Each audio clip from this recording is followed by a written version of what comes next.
Sige. At syempre, sabi nga natin, dapat God is first lagi, di ba? Today, God is first. It's Friday. Maliban sa thank God it's Friday. Pero ang tanong natin today, what do you think is the key? Yung totoong key. The key to success. Yan. Mika, di ba? Ano ba ang totoong key to success? The key to success, mga kayusik. Alam nyo ho, minsan ho, may isang taong tinanong Opo, ano raw yung kanyang natamo o natatamo sa regular ho na panalangin o pananalangin ho sa Diyos, mga kaibigan. Alam nyo ang sagot ng tao, nung siya'y natanong, sabi ho niya ay, wala. Oh, ganun? Sabi ho nung nagtatanong, ganun? Wala kang natamo sa regular mong pananalangin sa Diyos? Sabi ho nung tao, wala Pero, sabi niya, hayaan mong sabihin ko sa iyo kung ano ang nawala sa akin. Sabi ho niya. Sabi niya, wala siyang natamo, pero merong nawala sa kanya sa regular na kanyang pananalangin. Alam niyo po kung ano yung nawala sa kanya. Ang nawala ho sa kanya,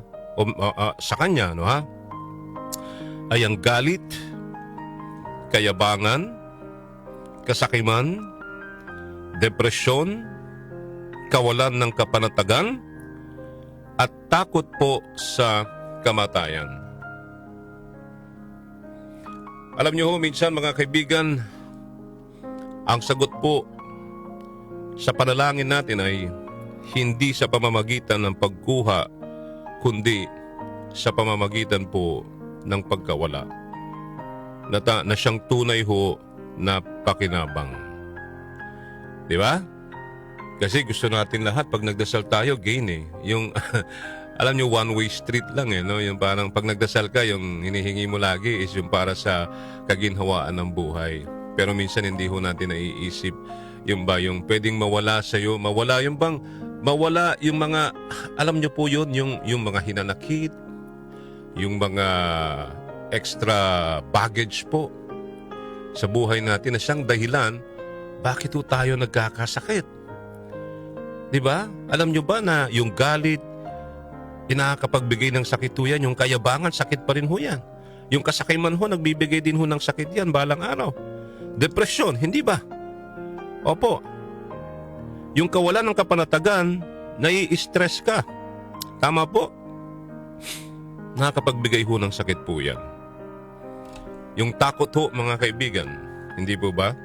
Kaya, yan po. Sana ho ay may natutunan tayo sa aking na-share today. At isa pa, yung sinabi ko kanina, alamin po ang totoong the key to success.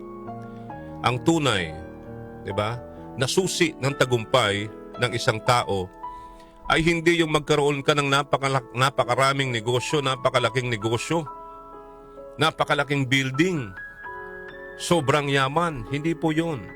Hindi po yun ang batayan.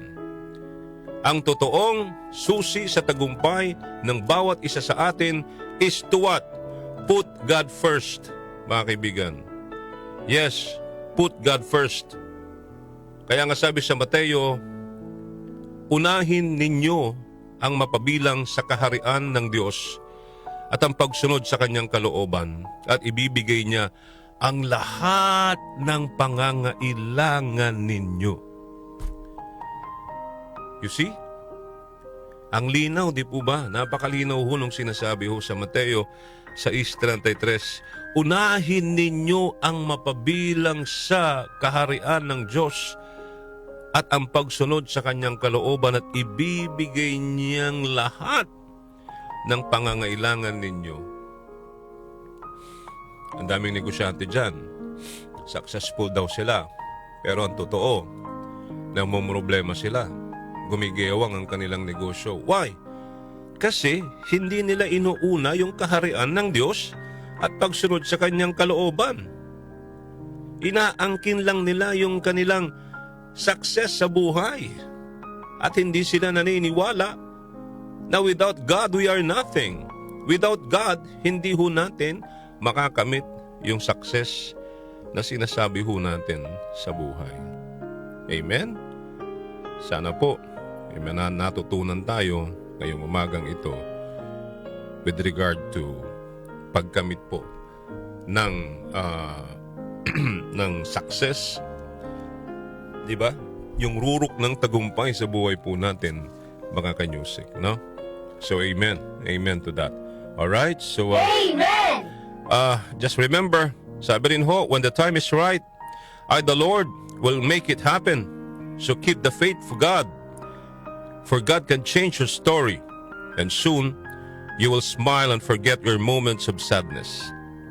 If you are undergoing a test of faith, and if you love God and are not ashamed of Him, mga kaibigan, say Amen. At magpasalamat po. Amen! Ipagwagwagan po natin ang kapangyarihan po at pagmamahal po ng Diyos sa bawat isa. Yan po ang ipagchismisan po natin, mga kaibigan, hindi ho yung buhay ng may buhay. Ang pagkukwentuhan natin, ikwento natin ang salita ng Diyos at hindi yung buhay ng may buhay na pinapakailaman po natin. Alright? Amen! Sige, maraming salamat po. At sana'y nakatulong kahit paano ang ating Food for the Soul and Food for the Spirit today.